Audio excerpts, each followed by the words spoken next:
Hər kəs salamlayıram. Mən Amerikada səfərdəyəm və burada müxtəlif maraqlı insanlarla tanış oluram. Onların bəzilərinin bəzən hekayələrini, xüsusilə də uğur hekayələrini daha çox adamla bölüşmək kimi bir istək keçdi ürəyimdən. Onlardan biri Fidandır. Xoş gördük Fidan. Xoş gördük.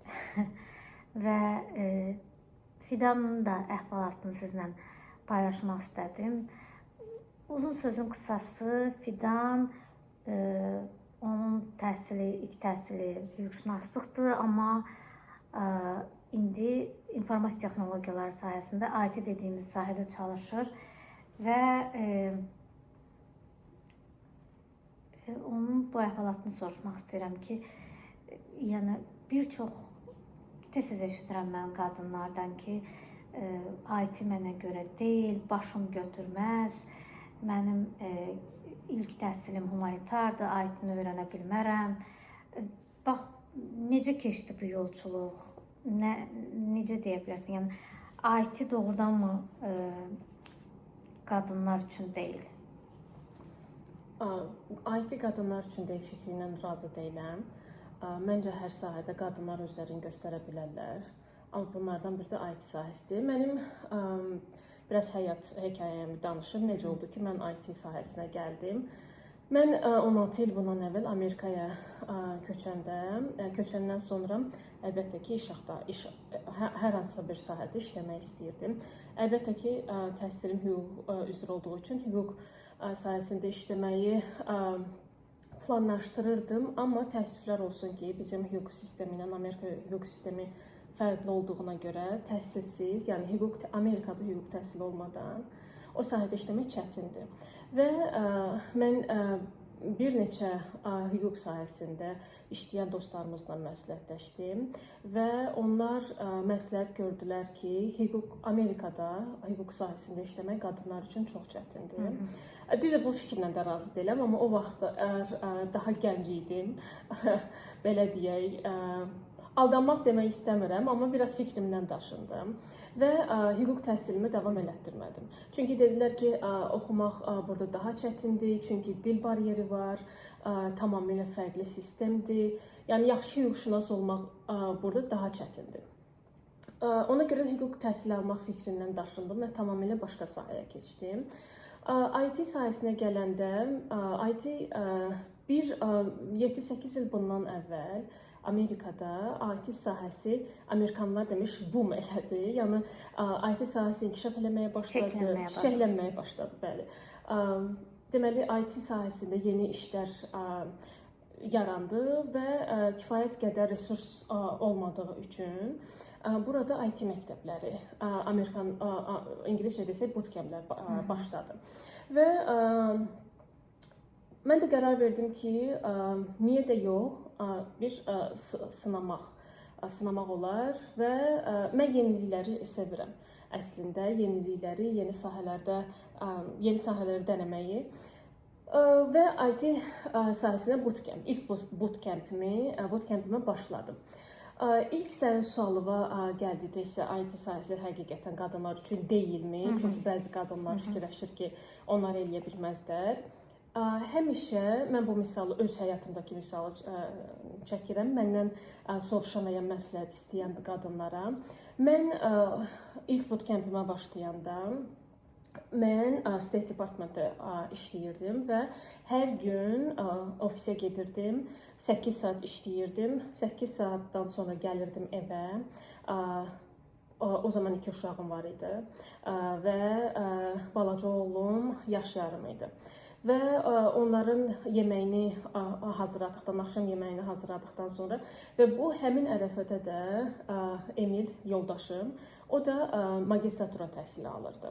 Yəni, o da çox məşğul idi, mən də çox məşğul idim, 2 dənə uşaq, çox belə deyim, çox məşğul bir həyatımız var idi o dönəmdə və hər gün səhər saat 6-da mən evdən çıxırdım, axşam evə gəlirdim, uşaqların yeməyi, uşaqların yatmağı, ondan sonra hər gün, həftənin 7 günü axşam saat 6-dan 11-ə qədər onlayn bootcampdə oxuyurdum. 1 saat ev tapşırıqlarımı eləyirdim, yatırdım. Yəni bu rutin 7 ay davam eləyib. Yenə səhər saat 6-da mən evdən çıxırdım, işə getməli idim. Bu 7 ay davam eləyib bu bootcamp belə deyək, sərgüzəştimiz və 7 ayın sonunda mən iş marketinə çıxdım və 2 həftə sonra iş tapdım. Amma o vaxtı çox böyük iş yerləri var idi, resurs kifayət qədər deyil idi və iş tapmaq daha asan idi. Yəni bunu danışmaqdan məqsədim odur ki, qadınlar məndən soruşanda ki, bizlik deyil, biz eləyə bilmərik. Mən həmişə bu misalı çəkirəm ki, əgər mən eləmişəmsə, yəni o həyatımın dönəmində bunu eləmişəmsə, bunu hamı eləyə bilər. Və mənim başqa bir tərəfdən bunu eləyə bilməyimin səbəbi odur ki, məndə mənim lüğətimdə yenilmək yoxdur. Mən bir işi başlamışamsa, onu sona qədər etməliyəm.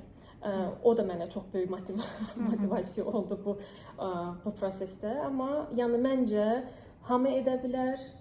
Qadınlar məncə fikirləşməsin ki, IT bizim üçün deyil. Əlbəttə ki, asan deyil, çətin sahədir, oxumaq çətindir, yeni sahədir. Amma mən fikirləşirəm ki, hamı bunu edə bilər. Çox sağ ol Fidan. Məsələn, suallardan biri də odur ki, mən humanitar təhsilliyəm, tutaq ki, IT, riyaziyyatdır ya coding, bilməm, mən də bilmirəm bu sahələri, sən daha yaxşı deyərsən. Yəni, amma bu qarşılaşdırmanı çox istəyirəm. Humanitar sahədir, o birisi isə daha çox texniki sahədir. Yəni, oradan ora doğrudanmı keçmək sənin üçün çətin oldu? Nə qədər çətindir? Yoxsa oradan ora bir bağ qurmaq olur, link atmaq olur? Belə deyim də, humanitar deyəndə mən də humanitar sahədən gəlirəm. Mənim əsas təhsilim humanitar sahəsindədir. Çox insandan eşitmişəm. Əlbəttə, əgər texniki sahədəsinizsə, riyaziyyat beyniniz daha güclüdürsə, əlbəttə ki, sizin üçün daha asan olar, daha asan başa gəlir. Amma bu o demək deyil ki, mən humanitar sahədən gəlirəm, riyaziyyatım o qədər də güclü deyil, mən IT-ni heç cür oxuya bilmərəm, qavraya bilmərəm deyə bir anlayış yoxdur. Mənə görə programming language-lər deyirlər, yəni proqram dilləri var, fərqli dillər var. Bu elə bəzi müqayisə eləmək olar ki, yəni yeni bir dil öyrənirsiniz. Yeni bir dil öyrənirsiniz, daha çox danışmaqdan çox yazmaq dilidir bu. Bu, yəni riyaziyyatım o qədər güclü deyil, məndə alınmaz deyə bir anlayışı biraz başa düşmürəm mən. Əgər nəyisə yeni bir şey öyrənmək istəyirsinizsə, bunun sizin texniki biliklərinizlə əlaqəsi yəni var. O mənada demək istəyirəm ki, əgər texniki beyniniz daha güclüdürsə, sizin üçün daha asan alınacaq. Yox, əgər humanitarsızsa, ola bilsin biraz gec alınsın, biraz çətin alınsın, amma yenə alınacaq. Ona görə o fikirlə razı deyiləm. Əgər yeni bir şey öyrənmək istəyən, məsələn, yeni dil öyrənmək istəyiriksə, biz baxmırıq ki, biz humanitardan gəlirik ya texniki sahədən gəlirik. Düzdür, nəsə yeni bir şey öyrənmək istəyiriksə, öyrənirik. Bu da elə bir şeydir. Başa düşdüm. Bəs vaxtı planlamaq, bax, məsələn, buna necə nail olurdun? Ya da deyirsən ki, yorulmurdunmu? Əlbəttə ki, yorulurdum. Əlbəttə, çox yorulurdum. Səndə deyəsən belə bir xasiyyət var, yorulanda dayanmamaq xasiyyəti. Yorulanda dayanmamaq yox, daha çox əgər mən qarşıma məqsəd qoyuramsa, məqsədlərə nail olmaq istəyirəm. Bayaq da dediyim kimi, mənim lüğətimdə məğlub olmaq anlayışı yoxdur. Yəni, bir işi yarımçıq qoymaq anlayışı yoxdur. Əgər mən bir işə başlamışamsa, o işi sona qədər bitirirəm. Hətta məndə belə bir xasiyyət var. Hətta nəsə bir iş görürəmsə, o işi bitirməliyəm ki, yeni bir işə başlayım. Məsələn, əgər bir kitab oxuyuramsa, o kitabı bitirməliyəm ki, yeni bir kitaba başlayım. Belə bir xasiyyət var məndə. Ona görə yorulurdum. Mən deyə bilmərəm ki, asan idi. Hamı getsin, çox asandır. Mən deyirəm, hamı getsin, amma asan deyil. Amma mümkünsüz heç nə yoxdur bu həyatda. Yorulmağa gələndə yorulurdum, vaxtı planlaşdırmaq deyəndə də, yəni rutin bir həyata girirsən o dövrdə və məsəl üçün mənə məsləhət görürdülər ki, işdən çıxırsan, daha çox vaxtın olacaq oxumağa, hazırlaşmağa və daha az yorulacaqsan. Amma mən iş tapmadan işdən çıxmağı istəmədim.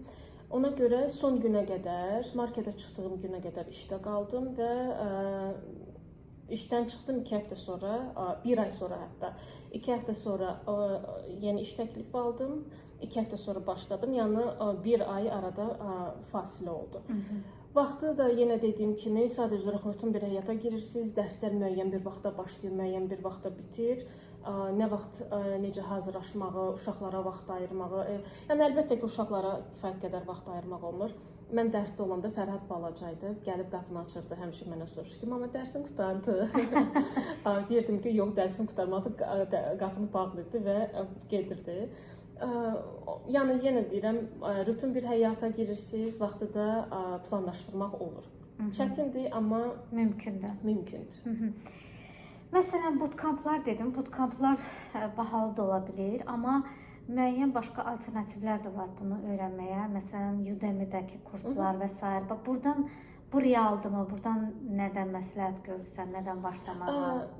Udemy də realdır. Bootcamplərə gəlsək, bootcamplər bəli müəyyən bir belə təhsil haqqı var. Amma onlar sizə, yəni hər bootcamp fərqli təkliflər verir. Adətən necə olur? Məsəl üçün təhsil haqqını 2 yerə bölürlər. Təhsil haqqının tutalım ki, dərs 6-7 aylıqdırsa, siz o dərs götürdüyünüz müddətdə təhsil haqqının ilk yarısını verirsiniz və ilk yarısını siz iş tapandan sonra verirsiniz. Bəzən indi də var belə. Bəli, adətən yəni demək olar ki, hamısı belə eləyir və hətta danışıb aylıq ödəməyə də bölə bilərsiniz. İlk yarını da, sonraki yarında. Düzdür, yenə deyirəm, bütün bootcamplər fərqlidir. Amma adətən 2 yerə bölünür. Amma aylıq ödəməyə hər bootcamp razılıq verirmi, vermirmi, onu dəqiq bilmirəm. Əgər kimsə yazılmaq istəsə bootcampə, onlar yəni yazılmadan əvvəl bu informasiyanı ala bilərlər. Mən bildiyimə görə Azərbaycanda da var belə bootcamplər, belə kurslar. Əminəm ki, var. Azərbaycanda da var. Çox sağ ol Fidan. Sənin başqa bir əhvalatın da var. İstəyirəm yeri gəlmişkən hansı ki mənə bir növ mütəəssir eləyir. Sən 2 bioloji uşağından başqa həm də 2 uşağı da övladlığa götürmüsünüz siz. Bax bundan danışardın ki, bu necə oldu, bu baş verdi? Bu maraqlı bir əhvalatdır. Bunun yaranma səbəbindən başlayım. Bu fikir əslində Emilin fikridir, bir uşaq övladlığa götürmək. Bunun da altına yatan səbəb odur ki, Emil Amerikaya gələn zaman ona Amerikaya gəlməyə kömək eləyir. Yəni bəzi insanlar var ki, onlara Emilə kömək ediblər Amerikaya gəlmək üçün və Emil həmişə deyir ki, mən bunu kainata qaytarmaq istəyirəm və mən də hər bir uşağın həyatına kömək eləmək istəyirəm.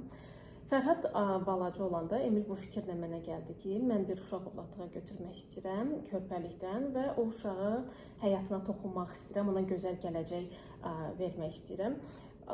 Mən bu fikrə çox isti yanaşdım, amma Fərhad çox balaca olduğu üçün mən Emilə dedim ki, mənə biraz vaxt lazım ki, Fərhad biraz böyüsün. Çünki Fərhad çox balacadır, məndən çox asılıdır və başqa bir uşağı götürmək böyük bir məsuliyyətdir. Mən ona yetəri qədər, yəni öz uşaqlarımdan ayırmamaq şərti ilə sevgi verməliyəm, qayğı göstərməliyəm.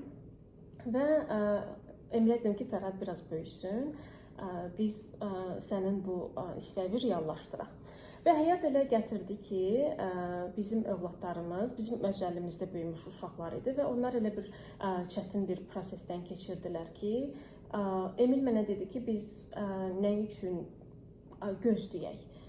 Əgər bu uşaqların bu dəqiqə, yəni gözümüzün qabağında bu uşaqlar bu qədər əziyyət çəkir, gəl bu uşaqlara kömək əlimizi uzadaq və biz o uşaqlara kömək əlimizi uzatdıq.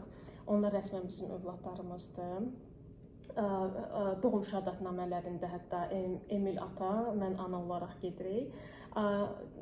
Çox sevinirəm ki, bu addımı atmışıq. Onlar bizim övladlarımızdır və Fərhadla Aylin onları doğma bacı və qardaşları kimi qəbul edirlər və hətta məndən soruşanda ki, uşaqlar necə qəbul elədi, mən həmişə deyirəm ki, Aylinlə Fərhad bir-birini o qədər çox istəmir ki, nəinki o birisi bacı qardaşlarını o qədər çox istəyirlər. Çox gözəl bir addımdır məncə. Onların həyatına toxuna bildik, toxunmağa da davam eləyəcəyik.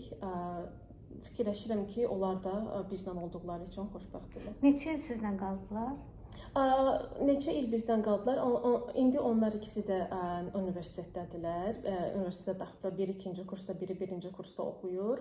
Deməli, onları tanımağımız, yəni uşaqlıqdan onları tanıyırıq, əlimizdə böyüyüblər və 8 il bizlə bərabər. 8 il sizlə. Yəni onu heç peşman olduğun oldumu? Nə bilim, çətinliklərin? Peşmançılıq yox, amma əlbəttə ki, çətindir. Çünki 4 uşaqla məşğul olmaq o qədər də asan deyil. Üstəlik IT. Üstəlik IT. Yox, düzdür, mən IT-də oxuyandan sonra, yəni işə qəbul olandan sonra biz bu prosesə başladıq. Bu proses ümumilikdə özü 2 il çəkdi, çünki çox uzun bir prosesdir. Uşaq övladlığa götürmək asan deyil. Və yox, peşman, heç bir zaman peşmançılıq olmayıb, amma çox çətin tərəfləri var. Çünki yeniyetmənin tərbiyəsi ilə məşğul olmaq, dərsi ilə məşğul olmaq, onların universitetə qəbul olmaqları, həkim, yəni az-çox Amerika həyatından Amerika həyatı haqqında fikrim var. Burada uşaqların məktəbdən sonra məşğələləri, həkimləri, dərsləri, yəni biraz çətindir. Çox hektik, yəni çox sürətli bir həyatımız var idi o dövrlərdə. Amma yenə deyirəm, çətin idi, çünki yeniyetmə, evdə 3 dənə yeniyetmə var idi. Yeniyetmələri də bilirsiniz, hərdən fərqli necə deyirlər, emosional vəziyyətdə olurlar. Onların emosional vəziyyətini başa düşmək, onları yola vermək biraz çətin idi, amma yəni heç peşman, nə mən, nə Emil heç vaxt bu addımımızdan peşman olmamışıq. Çox sağ ol Fidan, bu 2 hekayəni bizlə paylaşdığına görə çox təşəkkür edirəm sənə. Mən sənə təşəkkür edirəm. Mənim hekayəmi, inşallah mənim hekayəm başqa insanlara da stimul olar, motivasiya olar, ilham olar və onlar da yeniliyə açıq olarlar və qadınlar da IT sahəsində belə deyim də kişilər qədər uğurlu olarlar. Amin. Bir də bir söz də soruşum səndən. Belə tez-tez eşidirəm ki, AI çıxıb, heç qayıdıram düzdür əvvəlki mövzuya, tamaşaçılar üzrlü bilsinlər ki, qadınlardan da bunu tez-tez eşidirəm ki, AI çıxıb, indi IT-yə ehtiyac yoxdur, başqa işləri, onsuz da onu əvəz edəcək. Hələ də imkan varmı IT öyrənib iş tapmağa? Əlbəttə ki, hələ də imkan var. Daha azdır əvvəlki illərlə müqayisədə. Bunun səbəbi də odur ki, çünki IT sahəsinə çox insanlar getdi son dönəmlərdə. İş yerləri əvvəlki illərlə müqayisədə daha azdır, amma yenə də var. Əgər siz özünüzü yaxşı göstərə bilərsinizsə, yəni yaxşı mütəxəssissinizsə, sizin üçün həmişə iş var. AI-yə gələndə belə bir söhbət var ki, AI sadəcə IT sahəsində deyil, bir çox sahələrdə AI bəzi iş yerlərini məhdudlaşdıra bilər. Bu doğrudur. Amma bu sabah və ya birisi gün olmayacaq. Bunun üçün məncə hələ vaxt var. Çünki bunun üçün müəyyən regulasiyalar gəlməlidir, yəni hüquqlar yazılmalıdır, qanun qaydalar olmalıdır. Yəni bu vaxt alan bir prosesdir. Və IT sahəsi hər gün inkişaf edən bir sahədir. AI da onların bir hissəsidir. AI bütün sahələri ələ almağa başlayanda, yəqin ki, o sahələrdə də iş yerləri olacaq. Çünki yəni mən fikirləşirəm ki, AI bütün IT sahəsinə qayıdaq da, IT sahəsində bütün sahələri əlinə ala bilməz. Yəni buna yenə də insan əməyi və insan beyni lazım olacaq. Yəni ola bilsin ki, yenə də iş yerləri daha da azalacaq. Amma bu o demək deyil ki, yəni mən buna inanmıram ki, AI bütün IT sahələrini ələ alacaq. Anladım. Çox təşəkkürlər Fidan. Sağ ol. Çox sağ ol, minnətdaram məni proqramına dəvət etdiyinə görə və gözəl suallara görə. Çox sağ ol, sağ ol. Sağ olun əziz izləyənlər. Görüşənə qədər.